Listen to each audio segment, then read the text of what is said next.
chicken's head. Hi, I'm Joey. I'm Eugene. My name is Ekwan. My name is Michael. Today, I'm here to answer some of your questions that you have posted on Discord and Kickstarter.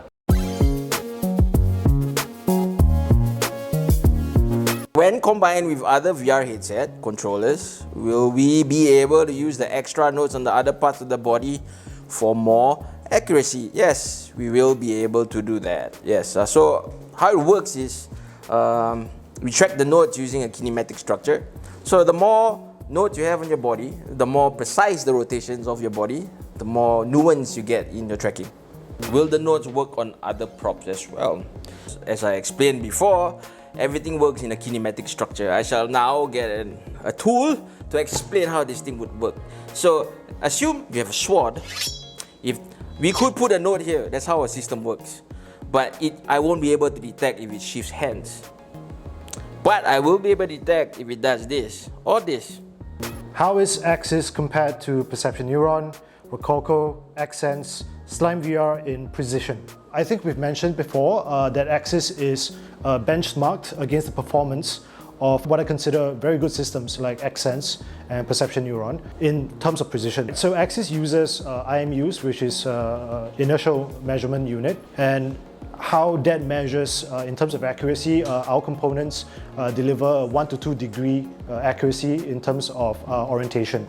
So it's very hard to translate orientation data into exact distances because that's not necessarily the best way to determine precision for full body motion tracking system like ours. How do we charge the nodes? We have a charging dock, and the charging dock stores 9 nodes and it allows you to charge all at once when you charge that charging dock. It also helps to keep the nodes protected for you to put them away during storage when you're not using them. Will we be increasing the battery life of each node?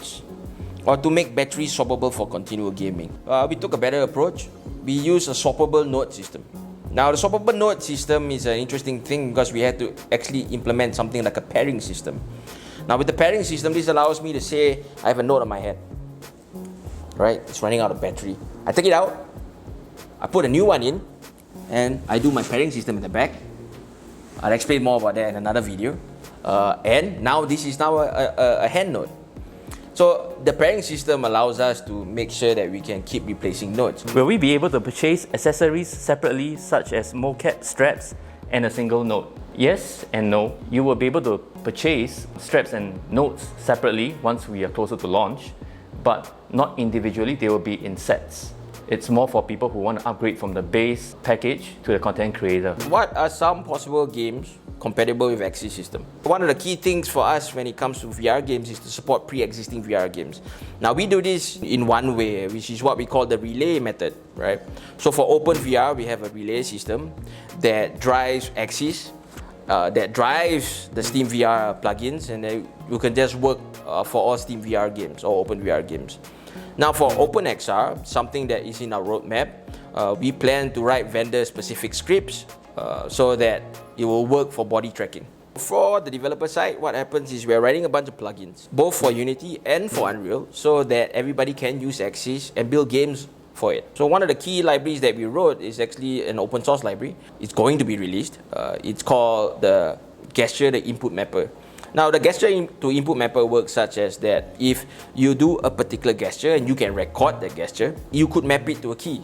It's like a space bar or an enter or an up and down. A Mario run where you move your hands up and down and it just tracks the gesture and that moves forward or backwards, right? Or if you do a motion this way, you'll jump. In the article on VR Scout, thank you very much VR Scout, it was mentioned that there are plans to, as a software update, use the main hub's camera for facial or finger tracking. Does this mean the main hub does not need to be worn on the lower back for full functionality? What we intend for having the main hub to be external to you is for using the depth sensing cameras as a means to integrate facial tracking as well as finger tracking solutions. So you can imagine that using that in combination with the sensors will give a much better content creation experience for people who want to use it in a more constrained perspective. What are the plans for FreeStriker? After our launch, we have some plans for FreeStriker. Those include porting to VR and opening the game for modding, for the modding community. We know you like to mod, so you can mod the characters, you can mod the environment, or even create new rules for the stages, gameplay rules here and there. Would there be training modes to teach us the various combat arts? Specifically, no. There will be different gameplay modes where rule sets of each striking martial art will be implemented a bit similarly. So it'll simulate the gameplay style of that martial art. So for example, for Taekwondo, you won't be able to punch the head, but you instead be able to punch the body and kick the head. Would there be weapons introduced in FreeStriker, and are there any special powers for different characters? Yes, in the very far future.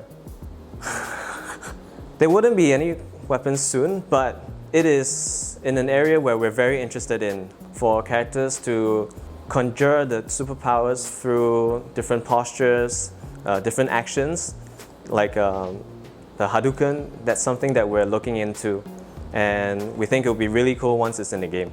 How do you get into VR technology in general? I'm a gamer, I love games, and you know, VR is, and XR in general is, I think, where the next frontier for game technology and games in general will get to. We got into Axis and VR and extended reality technology in part due to our passion and interest in gaming, but also out of a certain sense of necessity. We tried a lot of systems, like we mentioned before, that are available in the market. They are not cheap. They are not built with gaming in mind, essentially. And because of that, we realized we have to build our own, specific to what we wanted. Do you ever foresee yourself doing something like this? Wow, that's a good question. I think I'm living the dream right now, just doing this kind of games and technologies that could literally change how people experience gaming and virtual worlds. Let the development team know we are really excited for this to come out. First of all, I think the team and I definitely want to say a big heartfelt thank you to everyone who has backed us on Kickstarter. Thank you very much.